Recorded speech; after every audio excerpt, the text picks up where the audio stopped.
আজকে ঝিনুকপুর মাঠে আমি উপস্থিত আছি। এইখানে 15 তারিখে একটি খেলা আছে, প্লাস্টিক ক্রিকেট খেলা। কমিটিকে আমি বলতে আপনারা শুনবেন শেষ পর্যন্ত আর দেখবেন, আর অবশ্যই ভিডিওটি শেয়ার করবেন। ভাই, আপনার নাম? সাজ্জাদ আলী।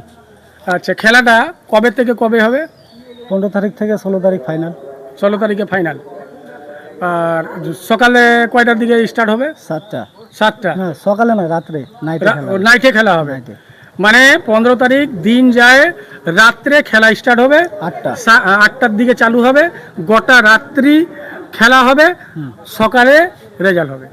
আপনার খেলাতে কি ফার্স্ট প্রাইজ রাখেছেন? 10,000। সেকেন্ড? 7। থার্ড? 2500। আচ্ছা, মাঠ হলো ঝিনুকপুর মাঠ।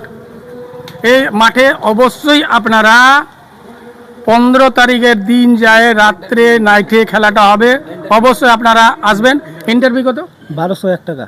1201 টাকা। আচ্ছা, আরও কোনো কিছু আছে তো বলেন, যা কিছু বলার সব কিছুই বলে দেন দর্শককে। তাহলে 10,000 ফার্স্ট প্রাইজ, সেকেন্ড 7,000, 2500 থার্ড। ঝিনুকপুর মাঠ 15 তারিখ দিন যায়, রাত্রে খেলাটা হবে, আর 16 তারিখে রেজাল্ট। তো আপনারা শুনতেই পারেন ভাই, অবশ্য ভিডিওটি শেয়ার করবেন, আর বেশি বেশি করে শেয়ার করে মানুষকে সুযোগ দিবেন। আর সবাই যেন ঝিনুকপুর মাঠে 15 তারিখ বিকালবেলা, মানে বেলা ডুবার দিকে অবশ্যই যেন আসে, আর খেলা দেখে খেলা যেন করে, আর খেলার পার্টি যেন বেশি করে হয়। এটির জন্য মেহবুব আনসারি আমি আপনাদেরকে জানাতে চাই এটাই।